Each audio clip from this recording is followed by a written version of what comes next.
길이 열렸다면 잘 짜내야 하는데요. 이때는 앞에서 확인한 짜내는 방향과 짜낼 부분의 크기 확인이 중요합니다.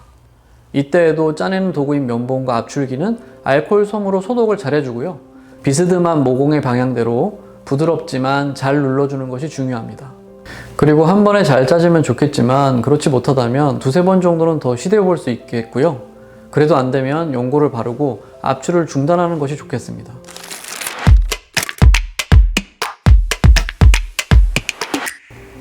안녕하세요. 피부과 전문의 윤성환 원장입니다. 오늘은 여드름을 짜는 방법에 대하여 이야기를 해볼 건데요. 여드름이 나거나 트러블이 났을 때 시간적인 여유가 돼서 피부과에 오셔서 관리를 받으시면 가장 좋겠지만 여유가 없어 못 오시는 경우에 증상이 악화되는 것이 신경 쓰여서 손으로 만지는 경우가 많습니다.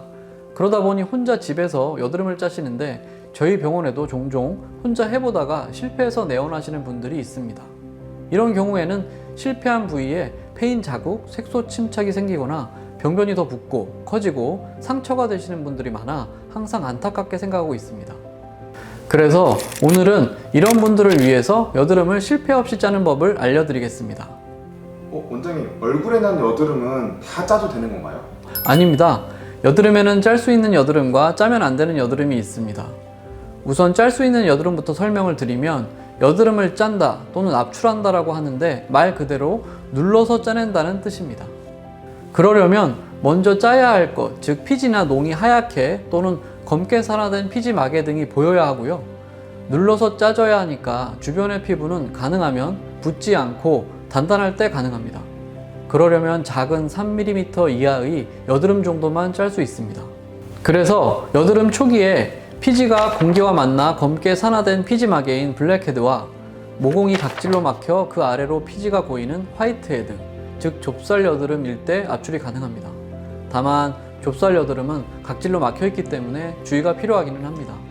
그리고 이 안에서 혐기성 세균인 여드름균이 증식을 하면서 염증이 발생하여 붓다가 더 진행하여서 여드름균과 백혈구가 소규모 전쟁 후 전사한 잔해들이 작은 고름물집, 농포가 되는데 이때가 가장 짜기 좋은 여드름 상태이고 잘 짜낼 수 있다면 회복에 큰 도움이 됩니다.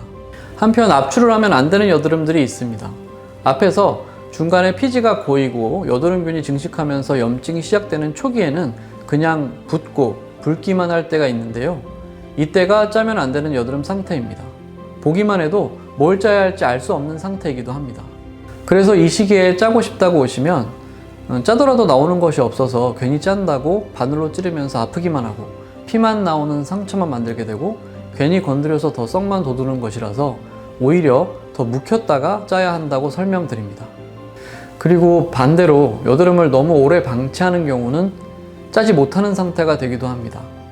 여드름을 너무 방치하다 보면 염증이 안쪽으로 너무 부으면서 말랑말랑한 고름덩어리가 생기는 낭종이 발생하고요. 염증 반응으로 조직이 붓고 단단해지는 결절이 발생하는 단계가 되는데 이렇게 오래 방치되는 경우에는 짜기 어렵습니다.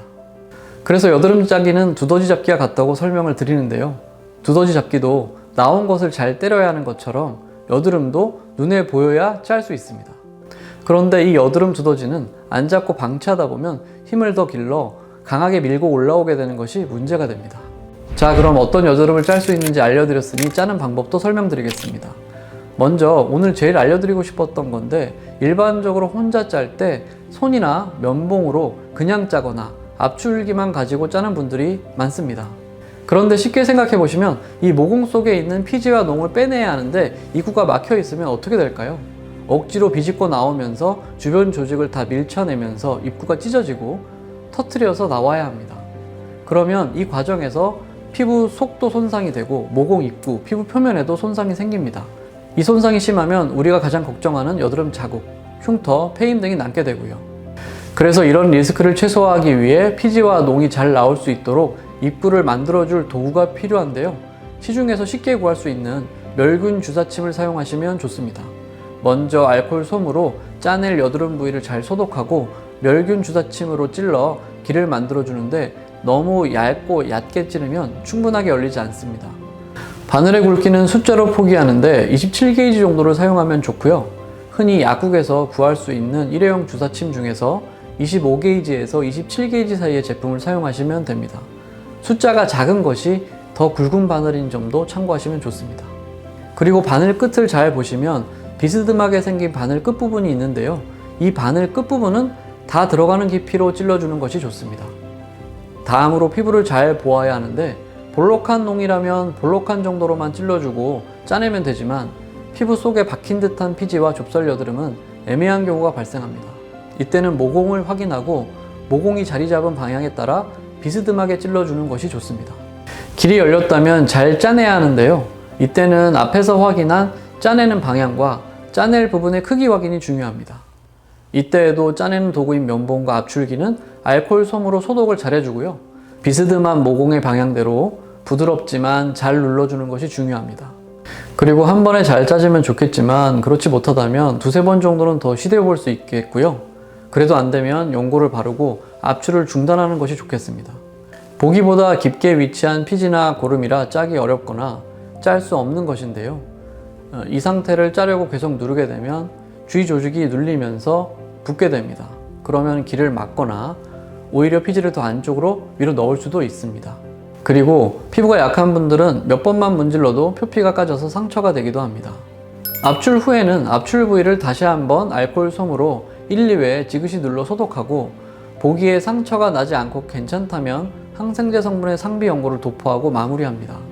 혹시 붉고 부으면서 상처가 보인다면 상처 재생 테이프를 붙이고 1, 2일 정도 붙였다 제거하는 것이 좋습니다. 그 이상 유지하게 되면 공기를 싫어하는 여드름균을 더 자라게 할 수도 있기 때문입니다. 그리고 시중에서 구할 수 있는 여드름 패치도 조심하는 것이 좋은데요. 여드름 패치는 보통 진정 성분과 약한 각질 제거 성분이 포함되어 있는 경우가 있어 좁쌀 여드름의 경우는 도움이 될 수 있지만 상처가 발생한 경우에는 오히려 그 상처를 더 악화시킬 수 있기 때문입니다. 그리고 밀폐해서 공기를 차단하여 오히려 여드름균을 도와줄 수 있는 점은 재생 테이프와 동일합니다. 자, 이렇게 압출하시면 혼자 짜볼 때 리스크를 최소화해 볼 수 있고요. 근데 아까 설명드린 것 중에 압출을 하면 안 되는 여드름이 있었죠. 염증 초기 붉은 여드름과 낭종성 결절성 여드름인데요. 이때는 압출보다는 염증 상태를 진정시킬 수 있는 홈케어가 중요합니다. 약산성 클렌저를 사용하고 부드럽게 세안해야 합니다. 그리고 티트리 오일, 녹차 성분 등이 포함된 제품이나 마스크팩으로 진정해주면 좋겠습니다. 아하 성분, 살리실산 같은 바하 성분 등이 포함된 제품으로 피지를 녹이고 모공을 청소하여 각질을 부드럽게 하는 것도 도움이 됩니다. 그리고 처방을 받은 여드름 연고나 여드름 연고가 없다면 상비하는 항생제 연고를 도포해주는 것도 좋겠습니다. 여드름을 방치하게 되면 여드름 붉은 자국, 색소 침착, 더 나아가 여드름 흉터가 깊게 발생할 수 있기 때문에 어느 정도 진정이 되었다면 시간을 내어 피부과로 내원하시어 더 악화되지 않게 미리 진행을 차단하거나 흉터를 최소화하시면 좋겠습니다. 오늘은 여드름이나 트러블이 발생하였는데 시간적인 여유가 없어서 피부과로 못 오시는 분들이거나 여드름인데 굳이 피부과에 가야 돼? 하시는 분들에게 도움이 되시라고 짜도 되는 여드름을 구별하는 방법과 잘 짜는 방법에 대하여 설명을 드렸습니다. 가능하시다면 피부과에 오시는 게 도움이 되시겠지만 급할 때는 본 영상을 참고하셔 편안해지셨으면 좋겠습니다. 감사합니다. 피부과 전문의 윤성환 원장이었습니다.